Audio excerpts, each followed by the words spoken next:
Street Diamond, comme d'habitude, comme à la maison, c'est jamais assez long. Qu'est-ce que je viens de dire là? C'est une connotation vachement sexuelle. Street Diamond, 19h, 22h sur Radio RGB avec Mac Parot et la team Street Diamond. Je demande plus de temps parce que les débats sont toujours bons. Told her bend over, hit that shit doggy. Called her a cab, then I told that bitch to call me. Danny Brown, bitch.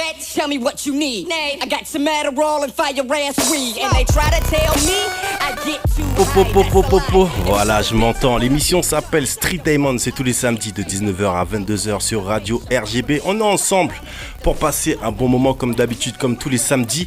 Et on a pas mal de choses à se dire, n'est-ce pas? Je suis comme d'habitude accompagné de la team Street Diamond. Comment tu vas, Kelly?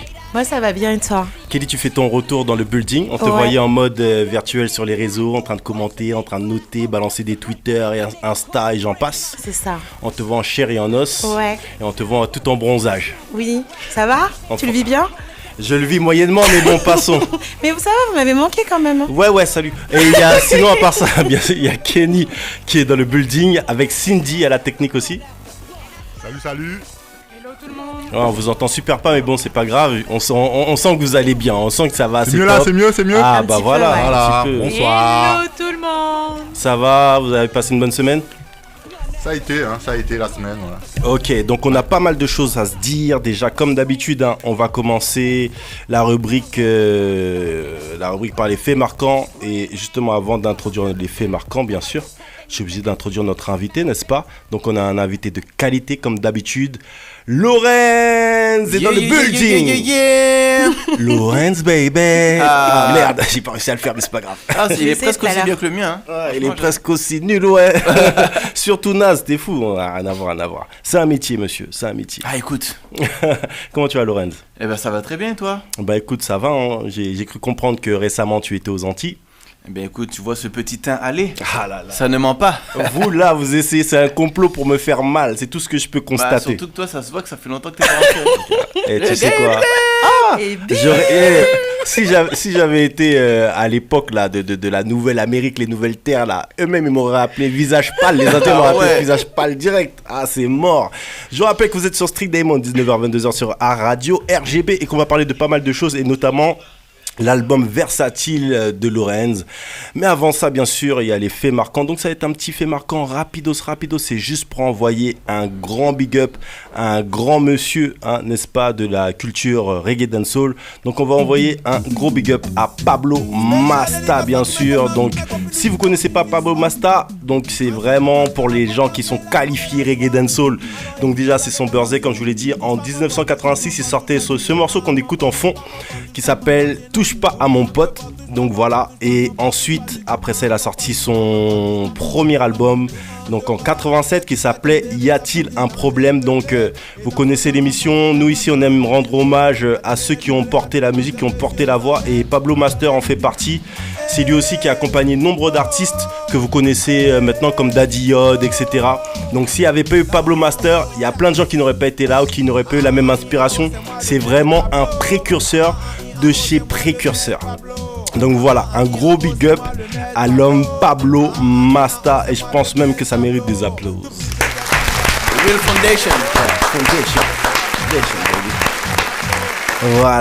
Voilà. Donc merci monsieur Pablo Masta. Et je vous rappelle que après l'interview, il y aura bien sûr la rubrique Actu et Rumeurs où on a pas mal de choses dont on va parler. On va parler de ce jeune homme qui était forcé de couper ses locks.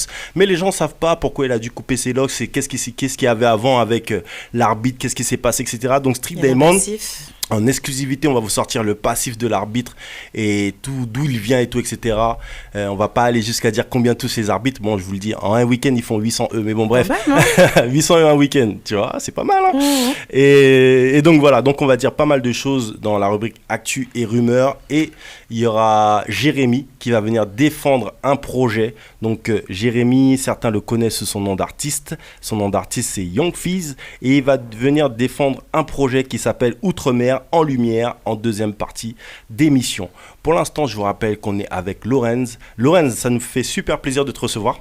Merci de m'avoir invité, surtout. Déjà, je t'avais déjà croisé... moult fois, n'est-ce pas? Croisé plein de fois. Et je m'étais dit... et ça fait longtemps que je me dis, Lorenz, il faut absolument qu'il passe. Et là, pour le coup, T'as sorti un album. Ouais, donc l'occasion est parfaite, on va dire. C'est parfait Petit justement. album de 15 titres. Pour soutenir les artistes, c'est parfait pour nous pour recevoir Lorenz. Et justement, cet album, donc, qui a été plus ou moins annoncé, parce que finalement, mine de rien, tu as sorti pas mal de singles juste avant. Bah ouais, entre 2009 et cette année, j'ai sorti que des singles sur single, tous les ans, 1 ou 2 singles. Et là, je me suis dit que après tout ça de temps à envoyer des petites bribes, il fallait vraiment que je montre qui je suis sur un album, quoi.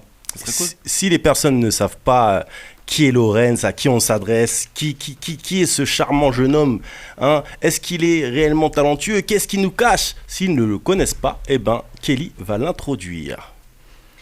Alors, Lorenz, auteur, compositeur, interprète originaire de la Guadeloupe. Influencé par ton père guitariste, tu commences la basse et la batterie dès l'âge de 13 ans. Et tu te mets au chant à l'âge de 16 ans. C'est cela. Tu as été remarqué par DJ Slam en 2002 et tu sors ton premier album, Pasquet en Coute, en 2004 et Lorenz en 2009. Ouais. Tu as également participé à de nombreux projets musicaux et multiplié des collaborations avec notamment Dasha, Taina, Kérosène, Pompe de Mike ou Débrouillard, entre autres, hein, parce que la liste est plus longue. Tu es très actif et tu as également sorti des sons solos qui résonnent encore aujourd'hui, tels que Touné, Up and Down, Sex Friends. Oui. Tu nous reviens avec un nouvel album qui est sorti cette année, qui s'intitule Versatile, dont les tubes Abracadabra et Love Me ne sont qu'un échantillon donc des 15 titres que tu peux proposer. Tout à fait. Tu te dévoiles artistiquement et personnellement, ce qui n'est pas sans déplaire à ton public grandissant. Donc Zouk, R&B, Trap, Hip-Hop, Dancehall. Tu es avant tout un passionné de musique dont la vibe principale est propice à l'enjaillement. Pour toutes ces raisons, bienvenue dans le building, Lorenz Baby. Ça mérite ça mérite des applaudissements. Ça mérite des applaudissements. Bravo. Oh yeah, I like that. Yeah, donc Kelly dans le building. Ah, ça fait du bien quand tu reviens quand même. Hein. T'as vu? Ouais, c'est pas mal. J'aurais pas dit aussi bien. Donc elle a pas mal décrit ta carrière. Ouais. Donc le premier pas dans la musique, mine de rien, c'était par rapport à ton pater. C'est ça. Juste pour corriger un petit peu, juste avant que tu répondes, t'es des deux, t'es Martinique et Guadeloupe, mais tu as grandi en Guadeloupe. Tout à fait. Je sais pas qui t'a dit ça. Mais... T'inquiète pas, le reste va venir dans l'émission. Mais effectivement, ma mère est martiniquaise et mon père est guadeloupéen. Mais comme j'ai grandi essentiellement en Guadeloupe, ben mon cœur penche fatalement plus de ce côté-là. Bien sûr. Et voyant ton père jouer ces instruments, le matos à la maison, donc c'est ce qui t'a donné envie, forcément en tant qu'enfant, on a envie de faire comme papa, on a envie de triturer les choses. Ben c'est ça en fait. Déjà, je pense que j'avais une proximité naturelle avec la musique parce que je me rends compte parfois que je connais des lignes de base de morceaux que j'ai entendus que quand j'étais vraiment très petit et ça résonne encore dans mes oreilles, donc je pense que j'ai une sensibilité particulière par rapport à ça. Mais en plus, mon père il me ramenait toujours avec lui dans ses prestats, ses répétitions et tout, je portais ses trucs, je rangeais ses câbles, je me disais moi aussi un jour ce sera moi, tu vois, donc voilà, la passion elle est comme ça quoi. Qu'est-ce qui a fait que Steve, le timide, a laissé place à Lorenz, le chanteur crooner qui chante devant des centaines, que dis-je, des milliers de personnes? Mais il connaît mon prénom, tout ça, ça commence à être bizarre là, l'interview. Ouais, écoute, ce qui fait que Steve, en fait, au début, j'y croyais même pas en fait. C'est-à-dire que je faisais ça vraiment sans prétention parce que j'avais cette passion qui coulait en moi de toujours créer, de faire du son. Et puis après, j'ai commencé à faire écouter. Il y a des gens qui ont dit, c'est bien. Vas-y, viens, on sort ça. Vas-y, viens en studio. Des personnes comme Jerry Charbonnier. Exactement. Jerry Charbonnier Zouklou qui m'a dit, ouais, mais c'est bien ce que tu fais. Alors que moi, je trouvais ça nul à chier. Je faisais ce que je pouvais, tu vois. Mais je trouvais ça pourri. Et après, au final, il a fait écouter à Slam, etc. Et puis là, j'ai commencé à déjà m'améliorer. Parce que je travaillais beaucoup ma voix, je travaillais beaucoup ma façon de composer. J'essayais de me trouver un style, de me façonner une personnalité musicale. Et au final, de fil en aiguille, j'ai commencé à vraiment avoir quelque chose. Et puis quand le premier morceau de mon deuxième album est sorti, là, ça a vraiment commencé à passer en soirée, dans les clubs et tout, parce que c'était un morceau qui était très formaté pour les clubs. Yes. Et c'est comme ça que la mèche s'est allumée, quoi, je pense. C'est un truc de ouf ce que tu dis, parce que dès le début, tu te cherchais même musicalement, mais il faut dire que tu étais accompagné, que tu connaissais des personnes qui étaient dans le milieu. Forcément, tu avais ton père comme inspiration, donc dès que tu connais un musicien, voilà, tu prends des tics. Et tu étais ami aussi, enfin, tu es ami avec Véro. On connaît son tube Softcore et tout. Et justement, donc, entouré de toutes ces personnes, même si toi, tu as l'impression que tu fais pas forcément du son de leur qualité, c'est pas pour ça que tu n'es pas bon, parce que finalement, ils ont découvert, ils ont grillé, ils ont vu le potentiel. C'est ça. Donc finalement... Non, mais en fait, je pense que c'était surtout parce que moi, j'avais envie de faire des choses grandioses tout de suite. Mais tu sais, quand tu commences à faire de la musique, tu tâtonnes, tu cherches un peu. Moi, j'avais envie, enfin, surtout à l'époque, les moyens techniques n'étaient pas comme aujourd'hui. Aujourd'hui, maintenant, tu peux faire un son chez toi, dans ta chambre, ça sonne tout de suite comme si ça sortait d'un gros studio, parce que la technique le permet. Mais à l'époque, il fallait savoir mixer, il n'y avait pas les outils d'aujourd'hui, il fallait pouvoir s'enregistrer. Moi, je m'enregistrais avec un micro dégueulasse que j'avais acheté à la Fnac à 19 balles. Et le son, je savais que ça jouait pas bien, mais j'arrivais pas à me projeter dans quelque chose de qualitatif. Alors que les gens qui m'entouraient, eux, ils avaient cette capacité, parce que ils savaient comment ça se passe en studio et comment ça pouvait sortir à la fin. Et c'est eux qui m'ont lifté, qui m'ont porté vers le haut, quoi. Ok, donc il y a cette rencontre avec Mr. Slam, DJ Slam, et Bruno, n'est-ce pas? Donc il y a un truc, qui est la différence déjà. Beaucoup de tubes ensemble. Beaucoup de tubes, c'est arrivé en gros quand Lorenz et DJ Slam se mettent ensemble, c'est gifle sur gifle, mais DJ Slam en même temps il vient pas de nulle part. Donc c'est beaucoup d'artistes qu'il a découvert, Elisa Kennedy, bien d'autres aussi avec qui il a bossé. C'est pas que c'est aussi rencontrer des artistes et leur faire un tube, quoi, leur donner des tubes clés en main et ramener carrément un univers, parce que je sais que ses productions, à chaque fois il arrive à me surprendre, il arrivait à ramener un autre flow, un autre délire. Donc quand tu arrives quand tu viens travailler avec une personne comme ça, t'as pas la pression, tu te dis quoi, toi? Bah en fait, pour moi, c'était même pas une question de pression, parce que on faisait de la musique ensemble, mais c'était comme mon frère, en fait. On passait toute la journée à raconter de la merde sur MSN. Dès que je sortais des cours, lui, je savais qu'il était là, machin tout, il avait fait du son toute la journée, donc je sortais des cours, je lui disais, bon alors, t'as fait quoi aujourd'hui? Envoie les prods, machin tout, puis là je cherchais des mélos, soit que je gardais pour moi ou que je faisais pour les artistes avec qui il travaillait. Et au final, quand la sauce elle a commencé à monter pour moi, c'est là que vraiment il s'est dit, bon, on va se concentrer sur toi, on va vraiment commencer à... Enfin, j'avais déjà fait le premier album, tu vois, mais ça c'était vraiment plus laboratoire. Et après, pour le deuxième album, quand il a vu que ça commençait à vraiment prendre, là on s'est vraiment focus sur le truc, à vraiment forger un son Lorenz, quoi. C'est là que ça a commencé à vraiment devenir big. Et il y a un truc qui est particulier, mine de rien, par rapport à cet album, je trouve que les gens l'ont peut-être pas relevé, mais c'est que habituellement tu étais signé, normalement tu étais un artiste de DJ Slam, et là maintenant tu es chez Aztec Music, donc on sait que vous entendez toujours bien parce qu'il a signé 5 prods dans cet album, mais c'est quand même une évolution quand même. Ouais, parce que en fait lui il s'est trouvé que il s'est retrouvé un peu désabusé par rapport au marché de la musique actuelle, tu vois. C'est tellement difficile quand t'es prod de rentabiliser, d'avoir le temps, parce qu'on faisait tout à deux, tu vois. Faut faire on gérait la com, on gérait les clips, on gérait les sons, le mix, le mastering, le montage. On faisait tout à deux, ça devenait... Enfin voilà, on prenait trop de temps, tu vois. Je sortais un single maximum par an, 2 singles. Ça voulait dire que si j'avais dû continuer à travailler dans cette structure-là, j'aurais pas pu faire l'album. Sinon ça aurait pris vraiment beaucoup trop de temps. Surtout qu'on passe beaucoup de temps à raconter de la merde aussi, à délirer, tu vois. Donc si je voulais rentrer dans quelque chose de vraiment sérieux, il fallait que je me mette dans une autre matrice, tu vois, dans un autre mood. Et au final, il a signé quand même près de la moitié des sons de l'album. Et il m'a aidé sur pas mal de trucs, donc en fait ça n'a rien changé quasiment. C'est juste que j'avais plus de moyens. Donc c'est ça aussi, hein. Et c'est intéressant aussi à dire, parce que tu vois, des fois... les gens ont l'impression, on le voit avec plein de producteurs, ont l'impression que voilà, pour changer de producteur, il faut forcément s'embrouiller ou autre, faut partir sous de mauvais aspects, parce que voilà, hein, c'est humain aussi, tu vois. Mais je trouve que c'est super intelligent la manière dont vous avez géré les choses, où lui il se dit ok, c'est vrai, t'as raison, et que ce soit une entente, quoi. Parce que souvent on le voit dans tous les milieux, et ça va pas très qu'au zouk. On le voit dans le R&B, on le voit dans le rap, on le voit dans tout. Quand un artiste quitte un producteur, c'est forcé, souvent ça se passe mal. C'est vrai, c'est pour ça déjà que c'est régi par des contrats. Et en plus, moi je pense que ce qui a facilité le truc entre nous, c'est qu'on n'était pas vraiment là dans une vraie structure. C'était 2 potes qui faisaient de la musique. Ouais. Et du coup... à haut niveau en plus. À haut niveau. Et en fait, le truc qu'il y a, c'est que quand je lui ai dit que j'avais envie d'essayer de rentrer dans une structure pour pouvoir level up, on va dire, il a pas mal pris les choses parce que déjà il savait que j'aurais besoin de lui, donc j'allais l'appeler pour pas mal de choses. Et en plus, il voulait que moi aussi je puisse prendre mon envol et tout, parce qu'au final, même si on a forgé le truc à 2, moi je suis quand même un artiste à part entière et j'avais besoin de faire mes preuves, de travailler avec d'autres gens, d'ouvrir ma musique, d'évoluer.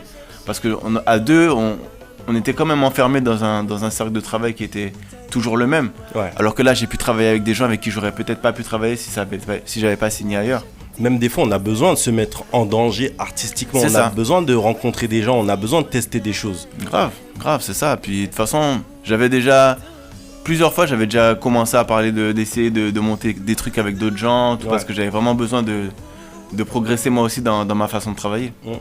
Et justement, tu parlais des singles, la manière dont tu gérais les singles, la difficulté de pouvoir taffer le son, mais mine de rien, par rapport à la génération actuelle, la manière, on a vu pour plusieurs artistes, hein, comme Ridla, comme d'autres aussi, plein, le fait de gérer les singles en fait et l'album de plusieurs manières différentes. Par exemple, Ridley part du principe qu'il sort plus d'albums, il part du principe qu'il fait que des singles, et finalement il a réussi à remplir le théâtre des étoiles là récemment. Toi aussi tu fais partie des artistes qui ont rempli le théâtre des étoiles, et justement, toi, du coup, tu pars du principe que aussi tu travailles les singles, voilà, pour vraiment, c'est des singles d'appel, c'est vraiment pour appeler le public, pour pouvoir tourner aussi, mais en même temps, après, tu fournis.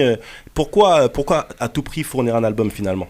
Déjà, ça faisait très longtemps que j'avais pas fait d'album, et je pense que quand on est artiste, il y a toujours un moment, enfin, je veux dire, sur mon album, il y a 15 sons. Si j'avais dû sortir que des singles, si j'avais dû continuer à rester dans ce système, il y a plein de morceaux que les gens n'auraient jamais entendus. Des morceaux qui seraient jamais sortis parce qu'ils n'ont pas le potentiel commercial. Alors que c'est quand même des facettes de moi. Je sais pas, il y a des gens qui m'envoient des morceaux, des snaps d'eux en train de chanter mes chansons, parfois des sons qui sont sur l'album, que j'aurais jamais pensé qu'ils auraient apprécié, tu vois. Et au final, je pense que c'est ça la richesse d'un album, c'est que les vrais fans, déjà, ils ont de la matière. Et en plus, ça nous permet à nous, artistes, de montrer un panel un peu plus large. Là, je peux retourner dans un cercle où je fais que des singles. Mais je sais que tôt ou tard, je serai limité parce qu'il y a toujours cette contrainte commerciale de devoir rentabiliser. Si tu fais un clip et que tu fais pas tant de vues, si tu fais un son et que tu fais pas tant de ventes, voilà, tu perds de l'argent et fatalement, c'est pas viable. Parce que mine de rien, avant ça, tu avais sorti Flow Part 1 et ensuite tu as enchaîné avec l'album Versatile quelques années plus tard. Donc aussi on voit cette démarche qui voulait que tu sortes l'album après. Et justement, il y a une parole que tu as dit dans une interview qui est super intéressante, c'est pour moi, le zouk est une musique faite pour s'amuser. Ouais, mais je le pense dur comme fer. C'est-à-dire que à l'époque de nos parents, les gens faisaient tout sur le zouk. C'est-à-dire que voilà, il y avait Kassav qui envoyait des sons super up-tempo où les gens s'enjaillaient. T'avais Patrick Saint-Éloi qui venait avec un West Indies, c'était beaucoup plus lent. T'avais du Frankie Vincent qui faisait des trucs un peu plus rigolos, tout ça. T'avais les Zouk Machines qui étaient vraiment dans l'émotion. Voilà, avec le zouk, tu pouvais tout faire. Tu pouvais t'amuser, tu pouvais rire, tu pouvais pleurer. Et j'ai constaté qu'à la fin des années 90, début des années 2000, le zouk c'était devenu une musique où il n'y avait plus que des gens qui pleurnichaient. C'était devenu que ça, il n'y avait plus de son zouk où on pouvait s'amuser. J'ai dit mais c'est pas possible, qu'est-ce qui est en train d'arriver à notre musique? Et c'est là que je me suis dit non, il faut qu'on fasse quelque chose pour ça. Et on a envoyé Danse avec moi, c'était un zouk love, mais ça parlait quand même de s'enjailler sur la piste. Et on a vu que ça a pris, je me suis dit alors là, les gars, vous savez pas, vous avez réveillé le Kraken. Et du coup on a commencé à envoyer des sons comme ça, très up tempo, qui chantent la joie de vivre et tout, et ça a marché, tant mieux. On apprécie ça et on apprécie aussi ta mentalité par rapport à ça, par rapport au zouk aussi, ta manière de voir le zouk, de vivre le zouk, mais aussi ta franchise, parce que tu as dit je trouve que le zouk a perdu en richesse ces dernières années, je m'inclus dans le truc, mais le zouk ne va jamais mourir car c'est une musique de l'amour. Ouais, c'est une punchline de ouf, frère. Ça c'est un truc que j'ai mis sur Twitter parce que je sais pas, là on parle comme si on était dans mon salon, on va parler franchement. Des fois, je tape sur Twitter, dans le champ de recherche, je tape juste par curiosité chanteur de zouk. Écoute-moi bien, il y a 0 tweet valorisant. 0 tweet qui parle de quelque chose de positif. C'est toujours, ouais, on dirait un chanteur de zouk. C'est toujours pour dénigrer. Et je trouve ça super dommage parce que le zouk, c'est une musique qui plaît. Que tu le veuilles ou non, Aya Nakamura, ce qu'elle fait aujourd'hui, c'est du zouk. C'est du que zouk grave. C'est 100% zouk. Dadju, tu rajoutes un derrière, c'est du zouk. C'est du que zouk. C'est du zouk, les mélos sont zouk. Tu sens que c'est des gens qui ont baigné là-dedans quand ils étaient petits. Quand ils sont allés dans les baptêmes, machin, tout ça, c'est... Même la musique en Afrique de l'Ouest. Mais voilà. Il faut dire aux gens, en Afrique de l'Ouest, le zouk, c'est comme si ça faisait partie de l'Afrique de l'Ouest. Exactement, les afro-zouk, tout ça, on connaît. Les Monique Seka, tout ça, c'est du zouk qu'ils faisaient. C'est du zouk. Donc, pourquoi aujourd'hui, le zouk, c'est considéré comme un truc pourri? Quand tu... Voilà, c'est pas normal. Parce que c'est une musique qui plaît, on le sait. C'est qu'il y a quelque chose qui s'est passé et qui fait que, voilà, on a trop tiré sur la corde et qui fait qu'aujourd'hui, les gens, ils ont cette image-là. Mais moi, je pense que c'est une musique qui va jamais mourir, même si les gens disent du mal ou que c'est une période où c'est un peu moins bien, ça va jamais mourir parce que ça plaît trop. Ça plaît depuis des années, ça plaira encore des années. Moi, je pense que le zouk, c'est une superbe musique et je pense qu'on a eu tendance un petit peu peut-être à trop la dénigrer parce que on aime bien regarder ce qui va. C'est plus facile de regarder ce qui marche ailleurs. C'est-à-dire que tac, on va regarder la trap, on va regarder les Américains. Là, le R&B descend, donc là, les gens ils parlent plus trop d'R&B. Ils vont parler du trap R&B ou des trucs comme ça ou du future R&B, mais le R&B ils laissent de côté. En gros, tu vois, les gens vont vers ce qui marche, ce qui fonctionne, et on va avoir tendance à dénigrer notre propre culture finalement, parce que le zouk, nous à notre niveau, c'est pas juste de la musique, c'est notre culture, et on l'a inventé. Et je pense qu'il faut être très fier du zouk. Et quand les gens ils arrivent, ils font des références. Ah ouais, le zouk Francky Vincent. Ah ouais, le zouk Machine, nanana. Et que ouais, le zouk Compagnie Créole. Eh ben il faut en être fier. Il faut dire ça. Oui, bien sûr, zouk Compagnie Créole, zouk, etc., etc. Les gens ont tendance à dire ah non, Francky Vincent. Ah non, il faut arrêter. Francky Vincent, il a un répertoire qui est large. Il part sur des délires. Il sait pourquoi il part sur des délires. Il veut faire du commercial ou il a un public qui adhère à ce délire-là. Il fait son truc. Et justement, quand tu fais partie de cette culture, tu peux pas dire que tu la connais pas finalement, parce que le zouk est tellement large dans notre culture qu'en fait t'as pas d'excuse pour dire non mais le zouk c'est une musique qui est super bien et faire découvrir limite aux gens quoi. Donc voilà quoi. En tout cas c'est mon avis. Ambassadeur du zouk. Non mais en fait tu touches quelque chose du doigt aussi. Excuse-moi je t'ai coupé. C'est que surtout dans notre communauté on baigne dans tellement de cultures. On reçoit des influences de l'Afrique, des États-Unis, de métropole, de l'esclavage. Et au final, on se rend compte, surtout dans notre communauté, que les gens, ils aiment les choses, surtout quand ça vient d'ailleurs. Ouais. C'est-à-dire que là, tu vois, Aya Nakamura, elle fait du zouk, tout le monde va trouver ça lourdissime. Ça va marcher de ouf. Ça aurait été quelqu'un de chez nous qui aurait fait les mêmes morceaux. Ils auraient trouvé ça nul. Ils auraient trouvé ça nul, ils auraient dit, ah, mais ça, c'est du zouk. Là, tout le monde est d'accord. Et tu vas voir que si elle continue à faire du zouk et qu'il y a d'autres gens qui sont des trendsetters qui font du zouk, tout le monde va retrouver que le zouk c'est génial, c'est formidable, alors que c'est notre musique qu'on fait depuis toujours. Donc c'est ça aussi le problème, je pense, un petit peu qu'il y a par rapport à notre musique en tout cas. Alors je vous rappelle que vous êtes bien sur Street Diamond, 19h-22h sur Radio RGB. Je vous rappelle qu'on est aussi sur streetdiamond.fr, qu'on est sur radio-rgb.net et qu'on est bien sûr en direct live sur Facebook. Donc n'hésitez pas, si vous avez des questions, il y a la team Street Diamond qui va regarder. S'il y a des questions intéressantes, hein, pas genre ouais mais il a quoi comme coupe Lorenz ou Mac Paro il a mis une veste dans le studio ou des trucs un peu chelous, hein. Des vrais trucs, hein, des trucs chelous, on n'en veut pas, on est là pour parler tranquillement avec Lorenz, le faire découvrir ou en tout cas aller un peu plus profondément dans sa musique. Et justement je pense que c'est un artiste qui mérite beaucoup par rapport à tout ce qu'il a apporté aussi à sa musique, parce que c'est une génération. Est-ce que tu trouves que justement c'est une génération où justement il n'y a pas tellement de nouveaux zoukers qui apparaissent? Toi tu es là, tu n'es pas qu'un zouker, mais tu portes ce flambeau. C'est parce que ça fait partie de toi aussi. Oui. Et donc tu portes ce flambeau et je pense qu'il faut te big up pour ça, parce que c'est grâce à des artistes comme toi aussi que le zouk ne meurt pas. Et tu sais quoi? Je vais même pas faire ça. Tu sais quoi? Qu'est-ce que je vais faire? Mon gars, je vais te récompenser. Je ne savais pas que c'était prévu. Je vais te récompenser. Alors, on dit d'attendre. T'es sur Street Diamond. Bon. Les gens savent que je présente aussi divers événements, n'est-ce pas? Et je présente aussi un événement qui s'appelle les Hit Local Awards. Et Lorenz a été primé lors de cette cérémonie il y a quelques temps. C'est pas le nouveau trophée avec le sigle et tout, c'est le trophée de l'époque. Justement, c'est vintage mon gars, c'est la base. T'as été sacré par cette cérémonie qui récompense les artistes des DOM. Et je pense que c'est important aussi des cérémonies qui récompensent nos artistes. C'est une cérémonie qui évolue d'année en année, qui reste pas sous ses anciens aspects où par exemple on était récompensé que par les vues YouTube. Maintenant, il y a aussi une académie Street Diamond, une académie Hit Local.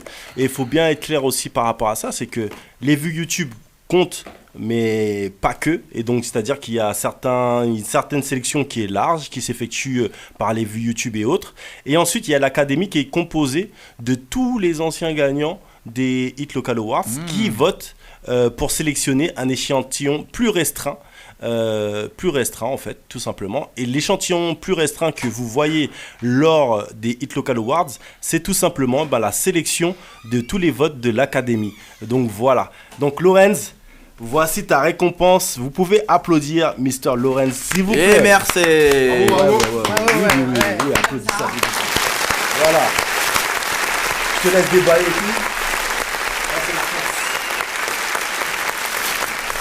Je le présente à la caméra. Eh bien, je voudrais remercier mon manager qui est dans la salle, ma mère, bien sûr, pour tout ce travail accompli pendant toutes ces années. Merci à l'Académie des Hit Local Awards et puis merci à vous, public. Je vous aime. Yeah. Mais je pense que c'est important de ouf parce que Hit Local, en fait, ça part d'un mouvement un peu underground, on va dire. Et c'est l'idée simple de Caribéens qui pensaient que leur musique n'était pas mise assez en valeur. C'est vrai. Et que bien sûr, ça n'a pas été facile à monter. Hit Local a des défauts et des qualités. Ça évolue au fil du temps. Et là, c'est quand même la 7e édition qui arrive début mars. Vous pouvez déjà acheter vos places via la billetterie qui est active. Mais c'est important de dire que, voilà, on a des artistes de qualité. On ne se rend même pas compte qu'on a des artistes qui travaillent au CNRS. On a des artistes qui font plein d'autres boulots. Il y en a qui font que de chanter. Il y en a qui font pas que de chanter. Il y en a qui taffent avec les quinries que vous adorez tant. Il y en a qui taffent avec les quinries que vous adorez tant. Bref, on a des artistes multiples. Et quand on récompense un artiste, c'est aussi l'intelligence noire mine de rien qu'on récompense. Et je pense que ça c'est important parce qu'un petit garçon ou une petite fille qui vient au Hit Local Awards, ils peuvent se reconnaître dans le discours de Lorenz. Lorenz par exemple, c'est un bel ambassadeur et je parle pas de physiquement, je parle même par son discours. Donc je pense que c'est important tout simplement de mettre en valeur nos artistes. Voilà. Merci. Ça mérite encore des applaudissements. Yeah, thank you. Je rappelle que vous êtes bien sur Street Diamond, 19h-22h sur Radio RGB. On est avec Lorenz et on se dit pas mal de choses. Moi, il y avait un truc qui m'intéressait particulièrement. C'est une personne qui a pas mal composé, qui fait partie de ton univers, qui est très proche de toi, n'est-ce pas? Et qui est présente sur plusieurs titres de cet album. Et on l'a entendu chanter notamment avec toi lors de ce morceau. Chanou. Voix de feu. Aïe, aïe, aïe. Flo.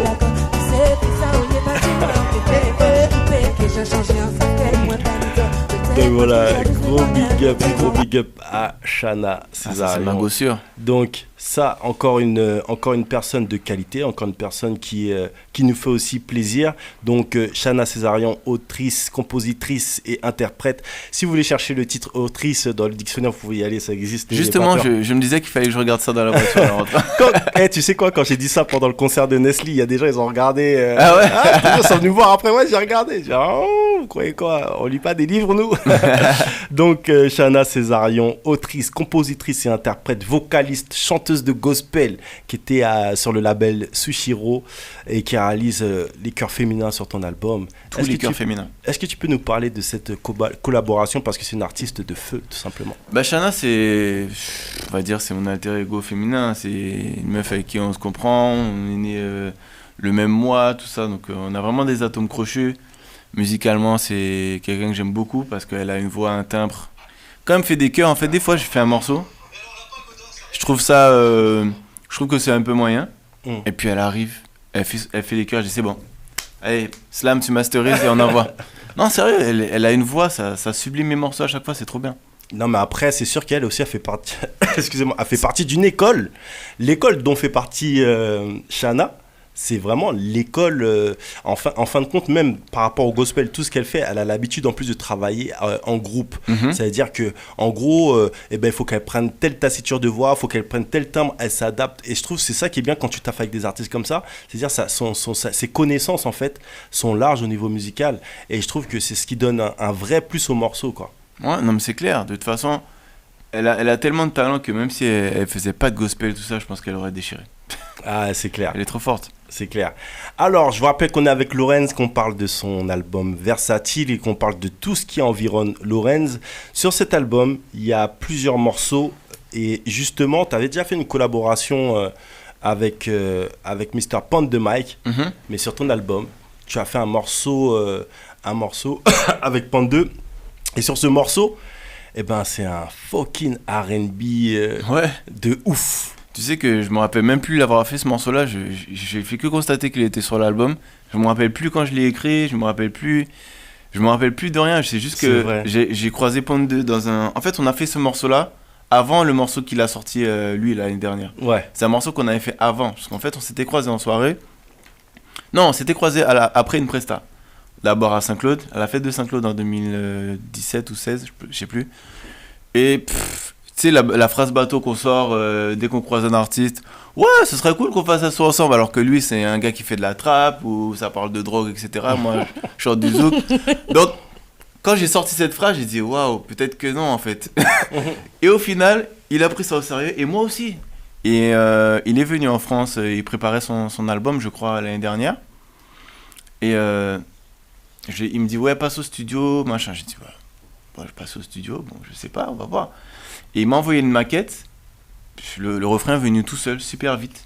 Et je me suis dit, pour une fois, j'ai l'occasion d'être un peu plus sale que d'habitude. Je vais y aller direct. Et au final, on a fait 2 sons ensemble, que j'aime beaucoup les 2 sons. J'étais super content d'avoir pu m'évader. Tu vois, comme tu dis, je suis un vraiment fervent défenseur du zouk. Mais dès que j'ai l'occasion de pouvoir faire autre chose, de m'évader sur un autre truc, comme le truc qu'on a fait avec Fizz, c'est quand il m'a envoyé la maquette, je me suis dit, ah non, Titoff il va peut-être bloquer, machin tout.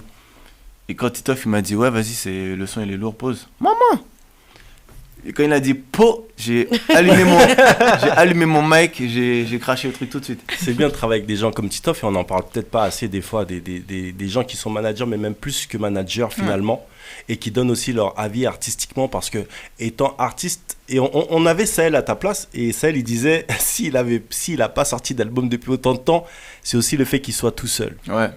Et mine de rien, des fois on a besoin d'un petit low kick derrière la tête en tant qu'artiste, de dire hey, mon gars, il faut que tu dégaines quelque chose. Et même il y a une autre chose, des fois je trouve que les artistes, alors peut-être moins dans le zouk parce que le zouk il y a une conscience de la scène, vous faites des scènes, vous faites des boîtes, etc. Mais mine de rien, on se rend compte que dans la trappe les gars de temps en temps ils font faire que du son. Et en fait, ils partent pas du principe, ouais, mon gars, il faut faire un son qui fonctionne, ou il faut faire un son où tu vas innover, ou etc. Donc, non, moi, je trouve que c'est vachement bien. Vous avez fait 2 morceaux. Donc, le premier morceau que vous avez fait, le premier morceau qui est sorti du mois, c'était le morceau T'es à moi avec Pound de Mike. Donc, c'était ce morceau-là, on va pas cut, on va juste. Donc, c'était ça la vibe.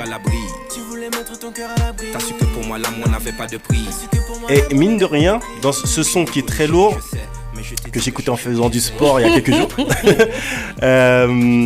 Mine de rien, c'est pas un son où t'as été plus sale que d'habitude ou moins sale, parce que mine de rien, quand t'as fait le son avec J-Max, et quand on regarde bien les paroles, etc., c'est un peu le même principe. C'est-à-dire que là, quand t'es... Et justement, moi, je suis toujours parti de ces principes-là. Quand on fait un featuring, ça permet de partir plus facilement dans un autre univers sans choquer notre public, parce qu'on dit qu'on va s'adapter au plus ou moins alors que ça fait partie de nous. Et de même, sur les thématiques, on peut se dire, non, mais en fait, je pars sur la thématique du gars. Tu vois c'est ça. Tu peux te cacher derrière le fait que ouais, c'est un feat, alors tu t'es adapté, je sais pas quoi, mais en vrai, c'était moi. Et c'est ce que j'aime aussi, tu vois. Et il y a l'autre morceau que vous avez fait ensemble. Et finalement, parce que ce morceau-là, T'es à moi, il a été clippé. Et nous, on kiffe tous les styles de musique sur Street Diamond. et on kiffe aussi les fucking slow jams R&B, tu vois. Et le morceau que vous avez fait ensemble, pour les connaisseurs, c'est vraiment un gros son de R&B. Et je kiffe quand, tu vois, on a reçu des personnes comme Rachel Allison, Young Fizz que tu citais précédemment. C'est des gens qui auraient pu poser sur des sons comme ça, mais qui n'ont pas la même écoute que toi, tu vois. Et je trouve que c'est très intéressant que tu poses sur des morceaux comme ça, d'autant plus qu'on n'arrête pas de dire ouais, le R&B est mort, etc. En ce moment, les Quinry, c'est qui est le king du R&B, sans train de se prendre la tête. Et ce morceau-là, il est fuckingement lourd. Ben écoute, merci hein. Attendez, écoutez ça les gens. Chaque fois nous faisons nos étoiles qui apparaissent. Chaque fois on touche et on peut changer planète. En haut tellement doux sans pas t'es qu'à imaginer. Ça t'est que j'aille moi. On fait ça en paix pour un paix parfait. On regrette de faire des pites ou cheveux pas qu'est-ce.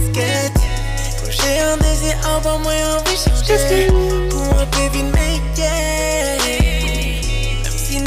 Moi, il y a un truc qui est assez ouf et je vais te big up encore une fois pour ce morceau parce que déjà, pour faire aussi un morceau comme ça et comme tu le fais, on sent que ça fait partie de toi. T'as des univers vraiment larges et malgré tout, ça aussi c'est un taf de Titoff, j'imagine, de pouvoir te canaliser pour pas que t'ailles dans tous les sens et que finalement tu te retrouves avec un album. Non, même pas. Non, en fait, lui il subit. Il subit, je l'envoie, il me dit ah gros ça, je sais pas, ça ouais bof, ouais non. En fait, il a compris maintenant que de toute façon, quoi qu'il advienne, on fait du son. De toute façon, on est arrivé dans une époque où on fait du son, on les met de côté, on stocke. Et puis après, on voit ce qu'on en fait. Maintenant, il me dit juste si c'est bon, si c'est pas bon. Il ne regarde pas si c'est commercial, si c'est ceci, si c'est cela, s'il y a un format. Parce qu'on se rend compte que de toute façon, ce que les gens ils veulent, c'est entendre de la musique. Ouais. Il n'y a plus de calcul comme avant. Tu vois, tu disais non, il faut que ça soit comme ci, il faut que ça soit comme ça. Maintenant, on fait du son, on envoie et puis c'est tout. Loren, c'est un faiseur de tubes qui est connu, bien sûr, pour... si vous entendez ma voix variée, vous inquiétez pas, c'est parce que je suis un peu malade, mais Loren, c'est un faiseur de tubes. Donc, il y a quelque chose que les gens savent moins, peut-être, c'est que c'est aussi un compositeur. Et justement, dans tes compositions, il y a une anecdote qui est assez marrante sur un des titres. Et j'ai passé le titre, c'est celui-ci, vous le connaissez certainement parce que c'est un des tubes qui était sorti cette année-là, n'est-ce pas? À l'ancienne. Donc le morceau La Totale avec Shaolin et Débrouillard. Et justement ce morceau il a une histoire assez particulière pour ceux qui ne le savent pas. C'est que pour la petite histoire que en fait c'est une de tes compos. Et ce qu'on sait moi c'est qu'à la base c'est une instru zouk. T'es parti du zouk pour amener ça vers du R&B hip-hop. Ouais en fait c'est un instru que j'avais fait. J'avais juste les accords en gros tu vois. Ouais. Et puis après j'ai eu le refrain. Je me suis dit, on n'a pas encore fait un zouk, machin, là, on va essayer autre chose. Et puis j'ai envoyé à Chao. Chao, lui, il est venu poser chez moi la semaine d'après. Et Débrouillard, c'était un peu plus compliqué parce qu'à cette époque-là, il avait une hype de ouf. Ouais, c'était chaud. Ah, Débrouillard. C'était carrément un phénomène. Débrouillard à l'époque, c'était, pour moi, c'était aussi big que Kalash aujourd'hui. Carrément. C'était un truc de malade. Il avait Débrouillard TV, tout le monde le suivait de partout. Il avait une hype de fou malade. Et en fait, c'est le cousin d'un pote à moi. Je lui ai dit, ouais, est-ce que tu peux là? Il m'a dit, envoie-lui un message, t'inquiète pas, il va dire, ouais. Parce qu'en fait, on avait déjà travaillé ensemble avant. Je lui avais fait un instru trap à l'époque, ça date de 2007-2008, tu vois. Il m'a dit, ok, y a pas de souci, je te fais ça. Il m'a envoyé une maquette sale, genre une semaine ou 2 semaines après avec son couplet là. J'ai dit, putain, c'est super lourd, quand est-ce que tu peux m'envoyer les pistes? Silence radio. Pendant 3 mois, plus de nouvelles, le gars ne répond plus. Ni téléphone, ni MSN, il n'y avait pas encore MSN d'ailleurs. Rigolez pas. MSN c'était un truc pour communiquer entre les personnes. C'était un messenger. Tu parles au moins de 20 ans. Il y avait même pas Instagram à l'époque. Je sais pas si tu te rends compte, il y avait que Twitter et Facebook. Ah c'est sale. Mon gars, sur Twitter le gars répond app, sur Facebook le gars répond pas. J'ai dit mon Dieu, mais on va pas le faire ce son, c'est pas possible. Et puis un jour, comme une bouteille à la mer, j'envoie un gros. Quand est-ce que tu peux m'envoyer les pistes s'il te plaît? C'est la dernière fois que je te demande. Il me dit mais j'ai enregistré la semaine dernière, tiens je t'envoie ça, tiens oui transfère. C'était fait, j'ai oublié. Mon Dieu. Quand j'ai reçu les pistes, j'ai dit mon Dieu merci. Et après autre difficulté, c'est qu'à l'époque, je travaillais avec Slam encore. Ouais. Et on avait mis l'audio en fait sur YouTube. Et on avait dit, il y avait un gars qui s'appelle Shorty qui est très actif aussi sur les réseaux. qui avait dit ouais, c'est lourd ce son, pourquoi vous faites pas un clip? Sur Twitter, il m'avait dit ça. J'avais dit ouais, bof, je sais pas, y a pas d'argent, nanana. Big up minimum shorty. Ouais. Et après, il y a Intuito qui a dit ouais, mais si vous voulez, moi je le finance le clip. On est justement en train de monter une boîte d'édition, donc il s'appelle Malika Jean-François, très connu aussi dans le milieu. Bien sûr. Et elle a, comme ça, sur Twitter, en fait, on a trouvé un investisseur pour faire le clip et on a fait un clip. Et le son a super pété à l'été 2011. On était super contents. Big up à Malika Jean-François, bah tu vois, hein, des fois les choses se font comme ça, doivent se faire. Je te jure. Et ça c'est très très lourd, donc un big up. Il y a une autre chose aussi, c'est que bah, tu l'as dit, hein, tu avais déjà fait une prod pour Débrouillard à l'époque, mais c'est pas le seul artiste pour qui tu as fait des prods. Parce que mine de rien, les gens ne le savent pas forcément, mais par exemple cette prod. Ah ouais. À l'ancienne. Hélène. Kenzie. Kenzie, ça fait longtemps qu'il aime donner des noms de femmes à ses sons. Ah ouais. C'est le vrai lover en fait. Ah, c'est le vrai, Denzel Lova. Sauf quand il était dans les Clash à l'époque. Ah, c'est clair. Et justement, justement, avec quel artiste, d'autres artistes avec qui tu as justement proposé des compositions? À l'époque, tu sais, avec Media Tropica, je traînais tout le temps dans leur studio là. Je traînais avec Trax, qui animait avec Captain Nico. Et j'avais placé un rythme pour une compile qui avait bien marché à l'époque, qui s'appelait Far Gunshot. Ne me demande pas pourquoi ce nom. Et il y avait Saïk avait posé, Samix avait posé, Chris avait posé, Mighty Kill avait posé. À l'époque, j'étais en sang. Je me suis dit, waouh, putain, tous les gars ont posé sur mon rythme, c'était chaud. Et puis au final, ça avait quand même bien marché à l'époque. Hein. Ça date de fou, c'était en 2004. Et sinon j'ai travaillé avec qui d'autre? Ouais, il y a plein de sons. Il y a des sons des fois aujourd'hui tu fais plus tourner, tu composes plus pour les personnes, ça te donne? J'ai arrêté depuis longtemps en fait. Et c'est un peu technique, mais il faut avoir les bons plugs et tout pour avoir les bons sons. Et ça fait tellement longtemps que j'ai arrêté que je me suis consacré à écrire et composer les mélos, que maintenant pour me remettre sur les beats, là j'ai envie de le refaire là, parce que j'ai plein de mélodies dans la tête et que je pense que quand tu fais un morceau de A à Z, c'est toujours mieux que... Enfin, quand tu fais pas tout le morceau, tu t'enrichis de la vibe de la personne avec qui tu travailles. Mais quand tu fais tout de A à Z, c'est vraiment toi, quoi. Et des fois, je sens que j'aurais envie de montrer... Enfin, que ce soit que moi, en fait, sur le son. Mais quand tu dis que tu as les mélodies dans ta tête, comment ça arrive? Dans quelles circonstances? Comment tu... Franchement, la plupart du temps, c'est sous la douche. Dès que je suis sous la douche, j'ai tout le temps des mélos dans la tête. Il y a tellement de sons que j'ai sortis qui ont émergé dans ma tête sous la douche, vous imaginez même pas. Donc, entre parenthèses, c'est-à-dire quand il est à poil. Exactement, à poil. C'est là que ça arrive, tu vois. À nu. Je me mets à nu. Se met à nu. Tout à fait. Donc, dans tous les sens du terme. Avec la bonne acoustique. Donc, ce qui veut dire aussi, quand il y avait ce son, on en parlait précédemment, le titre avec J-Max, n'est-ce pas? Qui est très très lourd aussi, encore une fois. Donc, la qualité, n'est-ce pas? Et c'est ce qui est bien avec cet album, c'est l'éclectisme, la versatilité, n'est-ce pas, de cet album. Et justement, tous ces rythmes que tu mets caribéens dans cet album, encore une fois, il faut que les gens soient bien conscients que ce sont des rythmes qui big up de fou chez les Américains ou d'autres. Et quand c'est un artiste de chez nous qui fait ça, c'est banal. Ouais, le gars dit ouais, il a voulu copier sûr, mais en fait c'est nous qui avons, c'est plus proche de moi que eux, tu vois. C'est-à-dire que Rihanna, elle est venue, elle a ramené un truc caribéen aux States, et que les gars en fait ils se calent sur le truc caribéen de Rihanna et sur l'afro. Et même les gars qui sont en Afrique se calent aussi sur le zouk. Donc du coup, ça fait que tu retrouves un genre de pot pourri et que tous les artistes le font, quoi. Tu peux prendre les artistes number one. J'ai oublié comment il s'appelle. Il y a un artiste blanc là au State là avec une guitare, souvent tu le vois là, j'ai oublié son nom. Comment il s'appelle? Ed Sheeran. Ed Sheeran. Il fait que ça, mon gars. De ouf. Tu vois? Et son plus gros hit là, c'est un genre de dancehall. C'est un genre de dancehall zouk. Et tu vois, le truc c'est quoi? C'est que quand tu vois ces artistes, ils sont big up de fou. Et autre chose aussi, c'est que en plus tu sais que c'est pas son univers à la base. Tu sais que c'est pas son univers parce que c'est un produit de marketing de maison de disques. Et par contre, en France, tu vois, les gars, comme par là, tu vas leur dire bah vas-y, maintenant ça, tu vas dire aux maisons de disques, c'est à votre tour de mettre ça en vente, de trucs. Ils vont dire ouais, mais non, on sait pas travailler ça.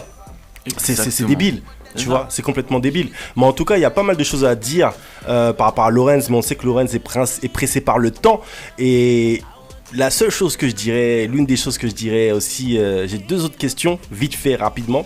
C'est mine de rien dans ce son, hein, les gars disent montre-lui un visage. c'est J-Max qui dit ça. Il lui dit, montre-lui un visage artiste, en même temps lascar.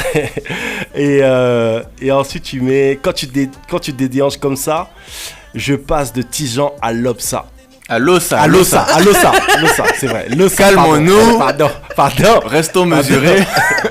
Alors, Lorenz, tu es plutôt à faire souffrir les femmes ou ce sont les femmes qui te font souffrir? Ah, c'est moi qui souffre. C'est moi qui souffre. Non, je mens. En fait, c'est chacun son tour. Tu sais, le karma, c'est ça. Hein. Quand t'as déjà fait souffrir plein de meufs avant, et puis après, toi, tu es là, t'arrives, tu tombes sur la meuf qui te fait mal. Et là, elle dit... c'est toujours comme ça, mon gars. Ah, c'est toujours comme ça. Mais moi, je valide cette parole. La meuf qui te fait mal, qui vient avec toi, c'est elle qui va te mettre c'est elle qui va te mettre un crochet du droit, un crochet du gauche. En plus, toi, tu vas suivre. Hein. Elle va te balader comme ça, clac, clac. Il peut y avoir 1000 meufs qui sont derrière toi, c'est celle qui veut pas de toi. Tu vas te dire, ah putain, il me la faut. Toujours ça. Vous avez l'air tellement d'accord sur ce point tous les deux. On parle de real thing. Ah là, c'est des vrais bails, c'est des vraies paroles. Donc, il y a un truc, et je vais terminer sur cette question, parce que je trouve qu'elle est assez importante. C'est qu'en Guadeloupe et en Martinique, on a des grands jazzmen. Et justement, il y en a beaucoup qui souhaitent défendre le zouk par leur composition plus ou moins complexe, souvent complexe. Mais finalement, on dirait qu'il y a pas une véritable alliance ou collaboration entre les deux mondes, c'est-à-dire les artistes qui font vraiment du zouk au quotidien et qui portent vraiment cet étendard, et les jazzmen issus de la Caraïbe qui font un zouk, peut-être un autre genre de zouk. On dirait qu'il n'y a pas, qui se mélange pas, il n'y a pas un mélange entre vous. Bah, c'est-à-dire que c'est déjà, premièrement, c'est pas qu'on se mélange pas, c'est qu'on n'a même pas l'occasion de se croiser. Et je pense qu'il y a certains musiciens qui sont dans un délire vraiment très élitiste, où ils considèrent que ce que nous on fait, c'est un petit peu commercial, c'est pour la plèbe, on va dire, et que leur musique, elle est réservée à un public qui est peut-être un petit peu plus averti. Mais je pense que, il y a des choses qui pourraient se passer, il faudrait juste peut-être que c'est juste qu'on n'a pas l'idée, en fait. Moi, c'est vrai que j'avais fait appel à Willy Salcedo, qui est un grand compositeur aussi guadeloupéen, sur mon premier album. Mais quand il est venu au studio et qu'il a commencé à jouer du piano, tout de suite, il est parti dans des notes où on savait très bien que ce serait un morceau qui serait réservé, nous-mêmes, quand on l'a produit, qui serait réservé à une certaine élite, qu'on pourrait pas envoyer ça à la radio entre, je sais pas moi, à l'époque, qu'est-ce qui marchait? Peut-être un Admiralty et, je sais pas moi, un Sean Paul. On n'aurait pas pu. Tu vois, donc je pense que c'est aussi pour ça que... Mais toujours quand on se croise, moi je sais qu'il y a beaucoup de fois où j'ai croisé des gens du jazz ou des musiques un peu plus, on va dire, techniques. Et à chaque fois on se big up, il y a beaucoup de respect et d'appréciation parce qu'on sait très bien qu'on est tous des porte-drapeaux et des défenseurs ardents de notre musique, quoi. Il y a l'artiste Tricia Heavy qui est une artiste jazz et qui reprend des standards du zouk aussi... au Baiser Salé par exemple ou autre, et justement il y a Mario Canonge qui récemment a sorti un album sur le zouk mais façon jazz, et il y a Thomas Bellon qui est aussi le batteur de Kassav et d'autres groupes qui voulait aussi former un genre de collectif pour défendre le zouk. Mais moi je pense que, alors c'est pas une erreur, hein. Moi je pense que là où vers quoi il faut aller, il faut vraiment qu'il y ait une alliance entre vous et entre les producteurs, parce que se dire ok, un tel mec produit sur une machine et partir du principe qu'on néglige la machine et qu'on néglige de l'autre côté le mec qui joue, en fait, il faut que personne se sente supérieur. Parce que quand je vois les innovations de DJ Slam, elles sont réelles. Et moi, en tant que kiffeur large de musique, je le dis, un mec, les sons qu'il va mettre DJ Slam, certaines mélodies, certains sons qu'il a mis, un jazzman jamais l'aurait mis. C'est ça, en fait, jamais. C'est donc, le groove. C'est ça. Et donc, du coup, moi, je pense qu'il faut vraiment une collaboration, mais réelle. C'est pas juste un mec qui vient jouer du piano ou autre, et les autres qui l'écoutent à côté, après tu poses. Il faut qu'il y ait une vraie collaboration, mais le truc, c'est juste que ça va prendre du temps. Et dans notre génération, le temps, c'est pas facile de l'avoir. C'est vrai. On est toujours pressé, on a toujours d'autres choses à faire que d'essayer de nouvelles choses. Mais je pense que ce que tu dis là, c'est vrai qu'on gagnerait tous à essayer d'apporter les uns aux autres nos connaissances. Par exemple, moi, je sais que il y a beaucoup de gens du jazz, etc., qui ont une vision du groove qui dépasse le public qui va en club, par exemple. Et moi en tout cas, c'est vraiment quelque chose qui est super important pour moi. C'est-à-dire que si par mégarde je fais un zouk et que je secoue pas la tête à un moment ou à un autre, je le mets dans la poubelle. Je n'en veux pas. Il faut qu'à un moment, il y ait une basse qui fasse... Tu vois, un truc qui va me dire « Aïe, aïe, aïe » quand tu secoues la tête, là. C'est ça. Et je peux te dire que c'est quelque chose qui ne parle pas trop à certaines personnes qui font pas la même musique que nous. Mais je suis sûr qu'on pourrait s'enrichir de fou. Moi, je pense que c'est important de dire ça. Et il faut bien comprendre, en plus, ces gens-là, à chaque fois, ils big up Kassav. Kassav, qui est un groupe où il y avait des musiciens hors pair, n'est-ce pas, qui ont travaillé leur musique pendant longtemps, qui sont héritiers d'autres aussi. Et qu'il y avait toujours cette basse qui venait et cette batterie. C'est ça. Et pourtant, ils ont fait de l'excellente musique. Donc, ça veut dire qu'il y a des codes dans le zouk. Dans le zouk pur, il y a des codes. Et les codes que les gars veulent ramener au niveau du jazz, ils sont possibles. Mais il faut qu'il y ait la base qui soit présente. Parce qu'il faut, encore une fois, je pense qu'il y a moyen de satisfaire un public élitiste et un moins élitiste. Parce que si... on est tous fans des Quinry, des Lauryn Hill, ceci, cela. On est aussi tous fans de Jocelyne Béroir. On est aussi tous fans de Jacob Desvarieux. Maintenant, mon gars, il y a de quoi faire. Il faut y aller, ça. quoi. C'est simplement.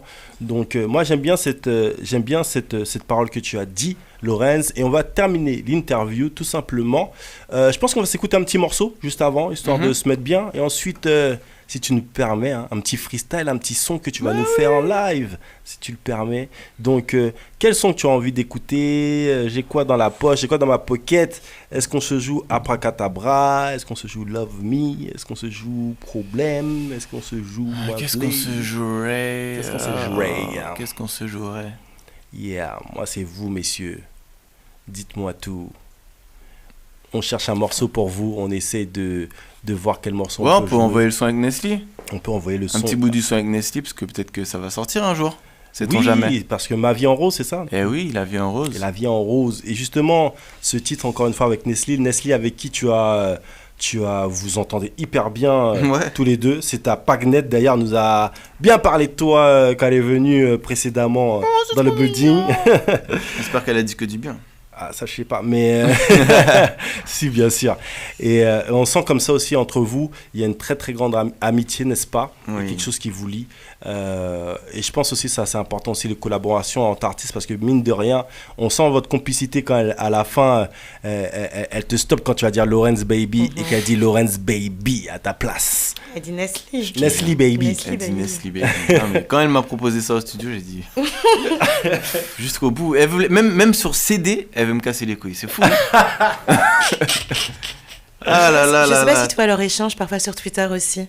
Ils se clashent vénère tous les deux. Enfin, c'est sympa, hein. Ouais, en tout bien, tout honneur. Mais on envoie parce qu'elle elle est pas susceptible. l'un ou l'autre, mais... Parce qu'on sait qu'on n'est pas susceptible. Ah ouais, ça se voit. Donc voilà, on y va. Surtout moi, parce que si j'étais susceptible, ah ça fait longtemps que je l'aurais cassé la gueule. Hein, et il y aura un vrai combat parce qu'elle est solide. Ah je te jure.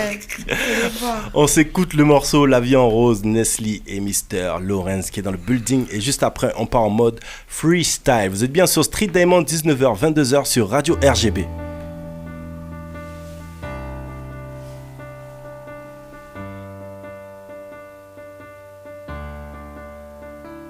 On s'est déjà tout dit, je sais, on a tout essayé.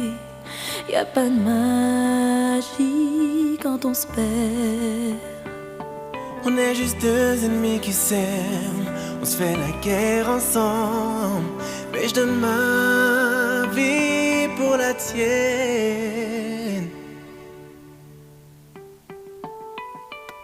Cette fois je ne fais pas mes valises pour rien. Balaye ton petit sourire au coin. À tous les coups tu me retiens, mais ce que je déteste chez toi revient comme un sale refrain. Mes mains te cherchent malgré les problèmes. On se déchire, on s'écrit des poèmes. Quand j'avance tu recules d'un pas. Tout ce que je pense je te le dis pas. Et c'est ce qui nous blesse. Si je te pardonnais, est-ce que ça changerait les choses? Si je te pardonnais, retrouverais-je celui que j'aimais? Si je te pardonnais, est-ce qu'on verrait la vie en rose? Comme on en rêvait, rêvait. Tu veux que je te tire vers le haut, mais tu me fais des coups bas. Tu vois jamais tes défauts, je suis toujours le coupable. Marre de tout ça, que l'on soit tout le temps fâché. Devant les autres tu fais le gars bien mais t'inquiète même pas. Je suis pas comme toi, j'ai des principes, je te descendrai pas. Tous tes messages, je les ai déjà screenés. Puis je vois pas de quoi tu parles comme d'hab. T'en fais trop, ouais. Viens on remet tous les compteurs à 0, ouais. C'est ça pourtant tu es, traite-moi de mytho, ouais. Viens on remet les compteurs à 0. Si je te pardonnais, est-ce que ça changerait les choses? Si je te pardonnais, retrouverais-je celui que j'aimais? Si je te pardonnais, est-ce qu'on verrait la vie en rose? Comme on en rêvait.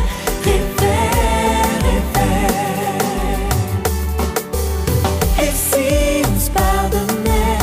Et si on oubliait? Et si on se pardonnait?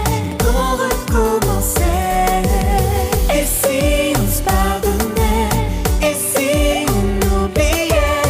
Et si on se pardonnait? Et qu'on recommençait. Si je te pardonnais, est-ce que ça changerait les choses? Si je te pardonnais, retrouverais-je celui que j'aimais? Si je te pardonnais, est-ce qu'on verrait la vie en rose? Comme on en rêvait, tous les deux.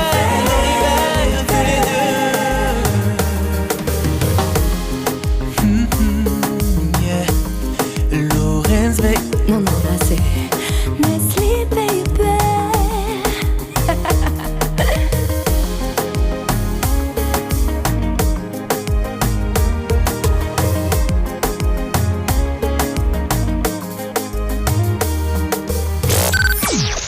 Street Diamond, 19h, 22h sur Radio RGB avec Mac Paro et la team Street Diamond. Yeah, vous êtes bien sur Street Diamond, 19h, 22h sur Radio RGB. Et je vous l'ai dit, on est en compagnie de Lorenz. Vous avez entendu ce morceau précédemment qui est issu de l'album Versatile. Donc La vie en rose, ce titre avec Nestlé qui a vachement bien marché quand Nestlé passait justement aux étoiles. Lors des, comment ça s'appelle encore l'événement encore de les K-Sessions. Les K-Sessions avec qui on est partenaire. Il y avait le Ridla, c'était de la folie lors du Ridla. C'était le feu, mais un truc de malade. Ça revient, il y a une nouvelle date en février pour le Ridla. Donc restez connectés. Et justement, c'était le feu la dernière fois. Et même le jeu de scène entre vous deux, il est ouf. Ouais. Ah ouais. En fait, c'est deux potes sur scène quoi. C'est ce que j'allais dire, c'est de l'impro. Ouais, enfin, c'est comme ça. Enfin, moi, je savais quand j'ai mis le pied sur la scène, je me suis dit ah putain, je sens qu'il va se passer quelque chose. Toujours la surprise, l'étonnement, c'est ça. Mais moi, je trouve que c'est lourd parce que le public, du coup, prend parti pour l'un ou l'autre sans prendre parti, et du coup, ça trouve c'est fort. Ouais, c'était totalement improvisé, ce concours de Lorenz Baby là, à la fin. Nestlé Baby, Lorenz Baby. Bah apparemment, elle a gagné, elle a plus d'arguments que moi. Ah, c'était son public aussi, mais toi. C'était son concert aussi. Mais il y a un autre truc aussi, c'est que lors des K-Sessions, c'était lorsque tu as fait les K-Sessions, Lorenz, il y a eu une magie qui s'est passée dans les lieux. C'était un truc de malade. Ouais, mais en fait, c'était la première fois que je rencontrais mon public et que mon public m'a rencontré. J'avais pas encore fait vraiment de scène qui m'appartenait avant. Donc moi déjà j'avais beaucoup d'émotions, j'ai mis au moins 3 ou 4 morceaux à démarrer, j'étais comme dans une coquille. Et après quand j'ai vraiment pris la mesure du truc, je me suis dit bon on y va, on est là pour s'amuser, tu vois. J'étais tétanisé au début. Et après sur les morceaux que je commençais à me sentir plus à l'aise, là j'ai tout donné et j'ai reçu des messages après, des trucs qui ont failli me faire chialer franchement. Hein. Ils me disaient ouais putain j'espère que tu vas refaire un concert très bientôt, j'achète ma place tout de suite, nanana. Alors que c'était un petit truc, tu vois, pour moi. Et là, il y a des gens qui attendent déjà, puisque l'album il est sorti, il y a des gens qui attendent qu'on fasse un autre truc. Mais je pense que c'est aussi important de dire ça, parce que bien sûr, les artistes doivent vivre et voir les personnes en boîte et tout, etc., ou sur les scènes, c'est super important, déjà pour vivre de la musique, mais aussi pour rencontrer son public. Mais des fois aussi, les publics sont mélangés parce qu'il y a d'autres artistes. Et là, pour le coup, pour un concert, ce qui se passe, c'est que c'est ton public déjà. Ils viennent pour toi. Ça. Et donc, déjà, même quand tu arrives et tout, les gens vont chanter tes chansons, tout le public chante, quoi. Parce qu'ils viennent pour toi. Ensuite, l'autre chose aussi qui est importante, c'est que dans un concert, l'artiste peut installer son univers. Un truc où c'est plus difficile à faire quand il y a plein d'artistes qui passent. Là, tu installes ton ambiance, ton univers, ton truc. Et puis mine de rien, tu vois, ça fait quand même pas mal d'années, pour ne pas dire plein d'années que je fais ce métier. Et vraiment, la scène où rencontrer son public, c'était la première fois où vraiment les gens étaient là pour moi. Donc c'était vraiment un super moment que j'ai kiffé et je pense que c'est ça aussi qui m'a boosté pour finir l'album parce que je savais que ce serait quelque chose qui serait amené à se reproduire et j'ai trop envie là. Un gros big up à Didier Zincave qui fait un gros travail sur les K-sessions. Maintenant, les K-sessions vont plus devenir des concerts. Et donc, du coup, je me dis, est-ce que ce serait pas logique de refaire un concert, mais là, un full concert avec full band, avec Lorenz et Didier Zincave, les K-sessions. Je trouve que ça aurait carrément du sens parce que ton public connaît déjà les lieux, déjà, de 1, et que déjà la magie qui s'est passée la dernière fois, et la façon dont tu as rempli tout simplement cette salle, je trouve que ce serait carrément logique et je trouve que ton album le mérite et ton univers le mérite avec tout ce que tu as donné depuis tout ce temps pour la musique et je trouve que ce serait vraiment génial. Qui sait, peut-être en 2019, qui sait. Voilà, j'envoie cette bouteille à la mer. Il est ultra connecté avec ses fans en règle générale. C'est ça. Donc je pense qu'il t'attend aussi. Alors les gens que vous êtes connectés sur internet, vous êtes connectés les gens sur Facebook, envoyez des messages aux K-sessions, vous envoyez des messages et vous dites oui, produisez le prochain concert de Lorenz. Spammez les K-sessions comme ça pour voir qu'est-ce qui se passe là parce qu'on veut d'un concert nous. Peut-être que Lorenz est déjà en train de taffer, peut pas dire, il est en train de taffer déjà sur ça, mais en tout cas ça mange pas de pain. Spammez, il faut qu'on produise un concert de Lorenz, on veut le voir avec son public, on veut cette folie encore une fois. Je rappelle que vous êtes bien sur Street Diamond 19h-22h sur Radio RGB et il y a un truc qu'on apprécie particulièrement, c'est les freestyles. Donc, restez bien connectés. On a un artiste de talent avec nous, Mr. Lorenz. Ne quittez pas, ça commence juste après ça. Les événements et ceux qui les créent sont sur Street Diamond. Yeah. Hey girl, on dirait que t'as des soucis. Tu fais une drôle de mine et t'as la voix de la grippe. Hey girl, oublie ce qui te chagrine. J'aime mieux que tes vitamines. S'ouvre les goûter en nous, allez. N'aie pas peur, suis-moi. N'hésite pas, je vais te faire tout oublier. À la mode, chez moi, un voyage sans prendre de billets. Baby, permis, profitons de ce moment si vous êtes. Écoute tes envies, oublie les interdits. Viens près de moi, la la la la la la la la la la la la la la la la la. Enfin le DJ se décide à mettre un bon zouk. Je prends mon courage à deux mains, il est temps de faire court. Voulez-vous danser et m'accorder le plaisir de vous tenir? Ma baby girl, tenez, tenez, tenez, tenez, tenez, tenez.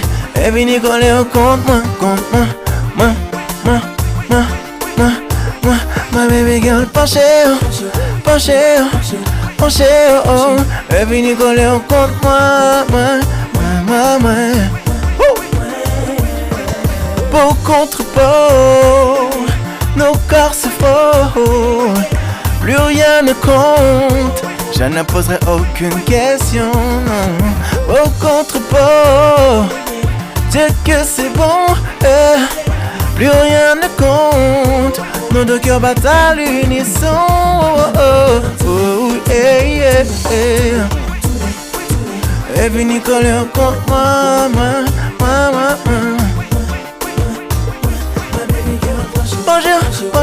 Bonjour, girl.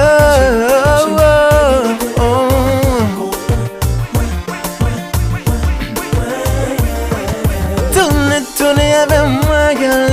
Bonjour, tes poings, girl. C'est la gauche, c'est la droite, yeah. Tournez avec moi, girl. Bonjour, tes poings, girl. C'est la gauche, c'est la droite. Hey. Tournez pour moi. My baby girl, penché, penché, penché, oh. Et venez coller au corps, moi.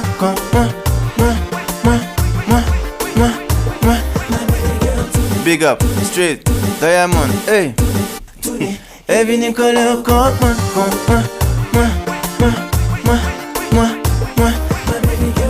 Big up les auditeurs aussi. Penché, et venez coller au corps, moi. Yeah, oh, hey, yeah. Et ça c'est qui? Yeah. Lorenz, baby, yeah. Un gros big up à tous les auditeurs, tous les potos, le club pro, les amis, la famille. Street Diamond, c'était lourd, merci beaucoup, merci. Merci à toi, pour nous c'est important aussi, cette interview était importante parce que voilà, on avait beaucoup de choses à partager avec toi et c'était important aussi qu'on puisse bien installer cette interview pour que tu puisses aussi toi-même t'exprimer au max parce que je pense que tu as plein de choses à dire et qu'on ne se rend pas compte aussi qu'est-ce que c'est vraiment de la création et tout ce qui entoure la vie d'artiste, donc je pense que c'est important. Ouais, c'est très important aussi d'avoir des vitrines, des gens qui nous permettent de nous exprimer, de montrer une autre facette de nous, parce que sur les réseaux sociaux, on est toujours en train de contrôler, puis on n'a pas toujours des questions, on sait pas trop toujours quoi dire, ce que les gens veulent entendre, alors que là, ce soir, j'ai pu échanger avec toi, j'ai pu parler de choses dont je parle jamais, donc c'était cool, merci pour le taf. Merci beaucoup monsieur Lorenz, ou que dis-je, Lorenz baby. Donc allez chercher Versatile dans les bacs, vous pouvez aller sur Deezer, vous pouvez aller sur Spotify, etc. C'est les mêmes réseaux, vous pourrez trouver ce podcast dans une semaine, vous pourrez aller sur Spotify, tout ça, vous tapez tout simplement Lorenz Street Diamond et vous pourrez tomber tout simplement sur ce podcast et il y a pas mal de choses à dire. Déjà, je répète encore, on a un artiste talentueux et il faut le soutenir. Et pour soutenir nos artistes, tout simplement, c'est en écoutant, bien sûr, sur toutes les plateformes, en achetant aussi. C'est pas juste en mettant des likes, il faut les soutenir concrètement parce que notre musique en a besoin. Et Lorenz, qu'il le veuille ou non, il a cette étiquette et cette casquette d'ambassadeur et je trouve qu'il porte cette étiquette très très bien. Donc un gros big up à toi Lorenz et je te souhaite un bon vent pour cet album et surtout beaucoup de love encore et on attend vraiment ce concert et quoi qu'il arrive, que tu viennes ou pas à nouveau dans ce bulletin, nous on parlera de ton prochain concert parce que je pense que ceux qui ont raté le concert des K-Sessions déjà doivent se ronger les ongles et le prochain concert que tu vas faire avec ton public sera un concert unique. Oh que oui, ça sera épique. Donc restez bien connectés, n'hésitez pas à aller chercher Versatile. Je vous rappelle que Street Diamond, vous pouvez nous trouver comme j'ai dit sur toutes les plateformes. On est aussi sur Facebook, etc.